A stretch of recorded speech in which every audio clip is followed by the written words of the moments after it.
大家好，欢迎来到密集投资频道。今天是2026年的2月16日，星期一。那么今天是农历大年30，我们祝大家新年快乐，万事如意，马到成功。那么美股这边，由于是华盛顿诞辰纪念日，也就是我们所说的总统日，所以说美股今天是休市，同时受到了农历新年的影响， A 股和港股也是处在休市的状态。那么全球主要的资本市场的流动性在今天是出现了短暂的真空期。在进入今天美股的核心技术分析之前，我们先来回应一下市场关于亚盘的一个传言。我呢在后台看到不少的投资者都在问，听说日经指数崩了，那么我们来跟大家讲一下到底有没有崩。我仔细核查了盘面的一个数据，日经指数在昨天确实是出现了低开，盘中一度受到美股期指走弱的影响出现波动，但是收盘幅度并没有失控，整体维持在一个合理的震荡区间。那么所谓的崩盘更多是情绪面对于上周五美股科技股疲软的延后的反应。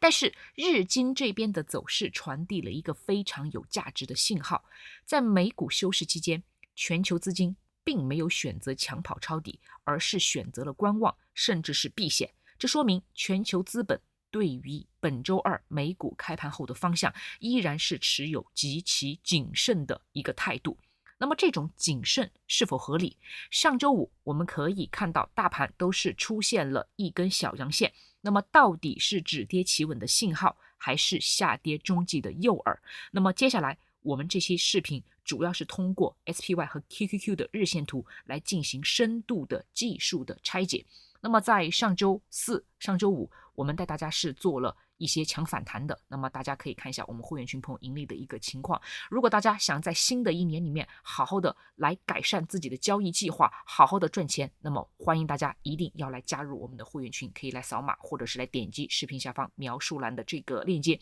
你早点入群，早点赚钱，好吗？加入我们的会员群绝对是你2026年最对的一个选择。接下来我们来跟大家先说一下 SPY，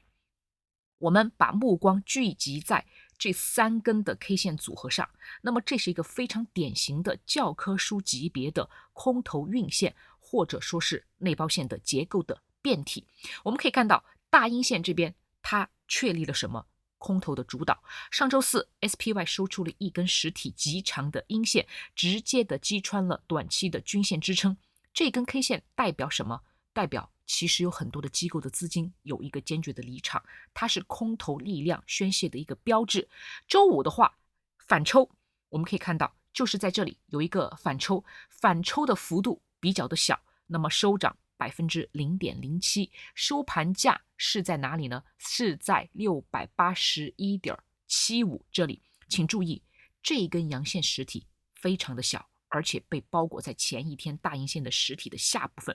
而且我们再来看一下，相较于周四、周五，它的量是稍微缩了一点，并且位置上它并没有收复周四阴线实体的1/2，即什么？中位线。其实呢，你可以看到它的这个高处，它是有想往中位线这边去突破的，但是未果。那么从技术分析的专业角度来判断，这种形态有大概率是下跌中继。为什么呢？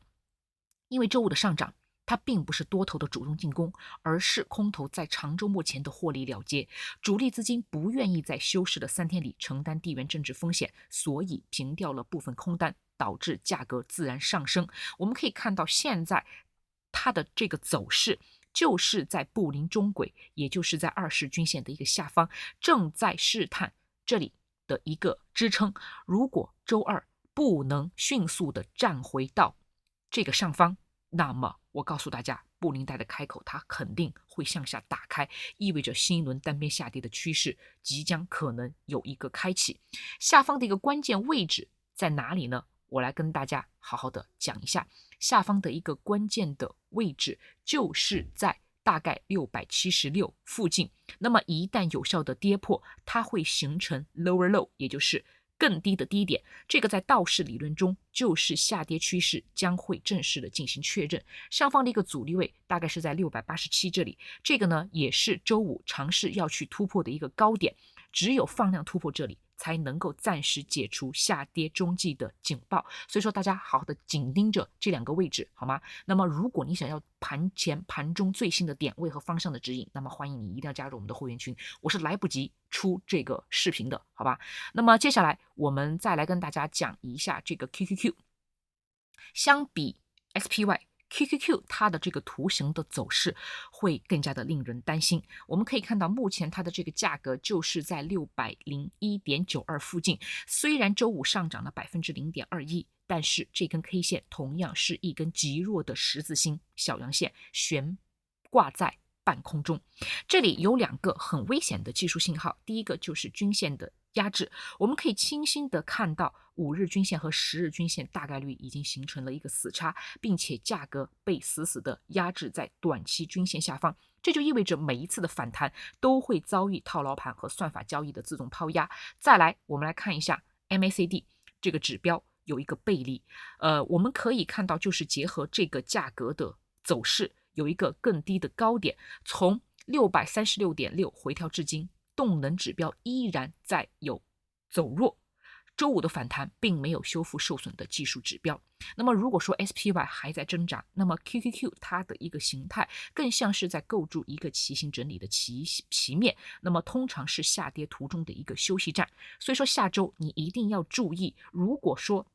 QQQ 不能强势收复在615这一线，那么目前的横盘就是为了继续下一波下杀的动能。所以说我跟大家有讲到，你一定要好好的注意长周末的效应，这个也是我们在会员群经常给大家讲的。你要过长周末的话，你必须要把仓位给我减下来，因为历史数据显示，如果长周末前市场处于下跌的趋势，且周五反弹无力，那么长周末后的第一个交易日，也就是 Turn Around Tuesday， 往往会出现补跌。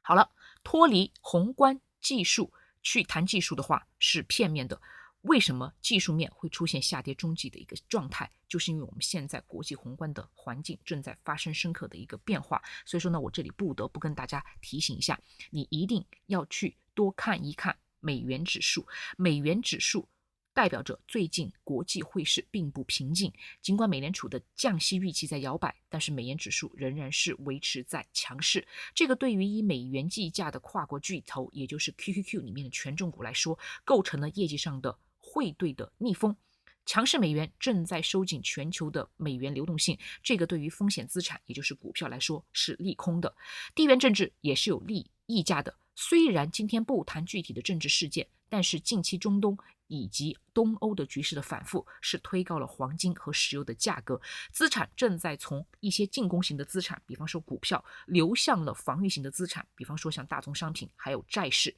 这种资产配置的底层逻辑的切换，是美股近期频频遭遇回调的根本的原因。那么还有一件事情大家一定要注意，就是我们的这个10年期的美债收益率，这个是全球资产定价的锚。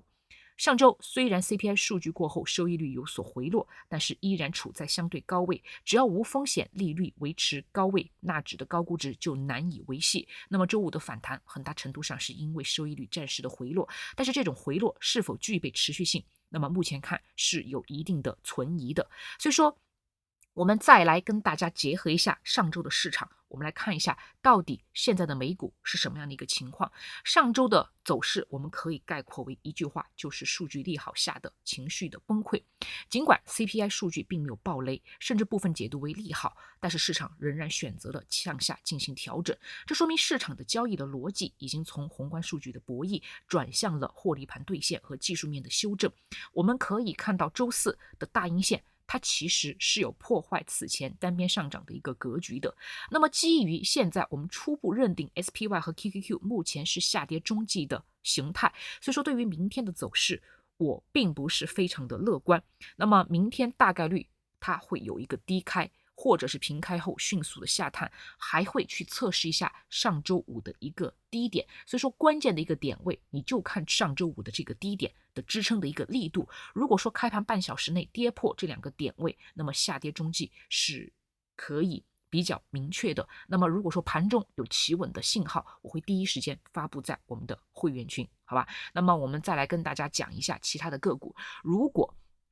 英伟达还有机会回到170以下，那么短线入手是没有任何问题的。特斯拉现在就是在大概率是在380到450这个地方来进行一个大区间的震荡。如果说小区间的震荡的话，会员朋友们请你紧盯我的这个周区间的发布，好吧？这是这2只我觉得目前来讲，不管是从短线角度还是从日内角度来讲，都是非常不错的标的。如果说你喜欢做日内的 SXL， 那么请你一定要加入我的会员群，因为我每天都会给你点位，每天都会告诉你进出的一个方向，还有更大的方向。其他的个股的话，我认为在谷歌在下周它是有这个止跌信号可以去出来的。如果说有了止跌信号，你去入场是没有太多的问题的。那么我们在接下来的这个日子里，我们还会给大家更新更多的这些大科技股的点位。如果说你想来抄底的话，请你一定要锁定我们的频道，订阅我们的频道。那么接下来我还是想跟大家对目前的一个状态，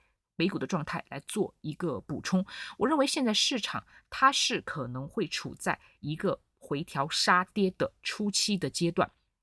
如果周二，也就是在明天收盘确认站稳短期均线之前，那么所有的反弹反抽你都多多的进行一个减仓，保留足够的现金仓位，认真耐心的去等待右侧的信号来出现。投资呢，它是一场长跑，千万不要倒在黎明前的回调。如果你认为今天的评讲是非常的专业、有深度、不模棱两可的分析，请大家一定要订阅我们的频道。我们在这里不谈情绪，只谈逻辑。那么在周二，在明天的盘中，我们再去用数据来进行验证，请大家呢一定要关注我们的频道，特别是我们的盘中的这个视频。那么今天的视频呢，就跟大家讲到这里，希望大家呢美美的度过我们的这个农历的大年30，好好的迎接新的一年。我们下期视频再见。